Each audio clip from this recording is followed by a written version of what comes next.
Okay, hi, welcome back to Singapore Max Model Drawing. So today I'm going to talk to you about model drawing, which is one of the common methods that primary schools in Singapore they teach their students. So model drawing is a very effective method for helping us to break down the problem in a very visual form.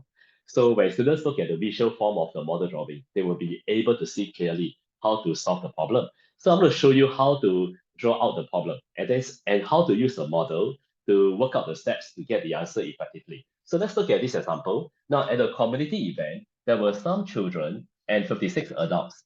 Two-thirds of the children and 1/7 of the adults received a gift, and 60 people received a gift. So how many children were there at the event? So you can see that it can be very daunting, can be very overwhelming for some students. Maybe their math is not very good, or maybe it's your child finds that they don't know how to solve this problem. So is there something that I can use to break the problem down so that I can solve it easier? So I'm going to show you how to draw out the problem sentence by sentence. So let's look at the first sentence. There were some children and 56 adults. So if you're not sure how to draw the first sentence, you can actually jump to the next sentence and see whether you are able to draw the next sentence. So two-thirds of the children. So we can draw a rectangle, which is the children, and you cut the rectangle into three boxes, and you label two boxes of the children receive a gift. So I will put a tick there, means that shows they have a gift, and one-third of the children did not receive a gift. So as you can see that in the process of drawing, I don't really think about how to solve the problem. I just think about how to draw, which is actually not very hard to draw. And 1/7 of the adults, so the adults will be a rectangle, right? It could be longer, it could be shorter than the children. We are not very sure. So you cut the adults rectangle into seven. So 4, 5, 6, and 7, right? And one box or 1/7 of the adults receive a gift, and the rest of the adults did not receive a gift. So you draw until here already, right? So you can see this is how you draw the sentence out, how you draw the problem out. And you can see the model becomes a little clearer now. And 60 people receive a gift. So if you look carefully, how am I going to build the model? Model is very imaginative, it's creative, right?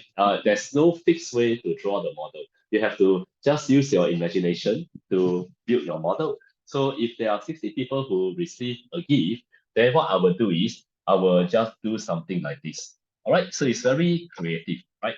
So the boxes with the ticks, they add together is 60. So how many children were there at the event? And your question mark is here, right? Okay. Now, if you look at the model, what is a good model? A good model is when you're able to look at the model without even having to look at the question. And then you can still solve. That is a good model. But have I put everything inside the model?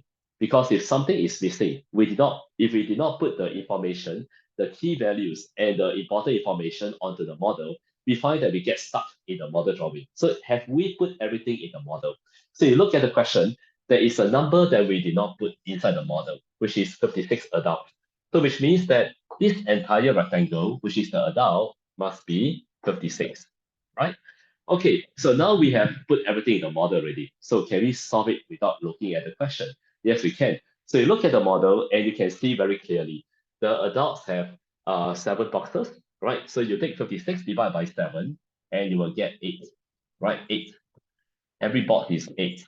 And how many adults receive a gift, which is 8 adults who receive a gift. So you take the total people who receive a gift, that is 60, and you minus 8, you get 52. So you have 52 children who receive a gift. So if there are 52 children who receive a gift, and there are two boxes, if you look at the rectangle for the children, there are two boxes of them who receive a gift. So you divide by 2.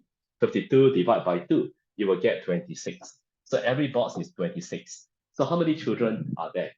26 times 3, because there are three boxes of children. So 26 times 3, that will give you 78 children.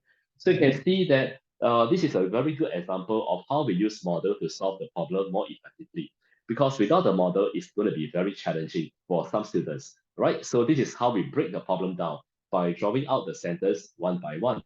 So I'll be talking a lot about model drawing and how to use model. What are the elements? What are the guidelines to using model to solve the problem? It's not it's not as when you look at me draw the problem, it seems like very easy, but there are lessons. Okay, there are lessons on how to draw a good model. So I'll be talking about all the lessons, and I'll be showing you how to draw a good model so that you can use it to teach your students, or you can use it to teach your child, or even if you're a student, you can use it to try to solve it yourself, right? So hopefully this lesson video, right, this lesson on model drawing has helped you to understand the advantages of model drawing. So I will see you, right? See you in our coming model drawing lessons.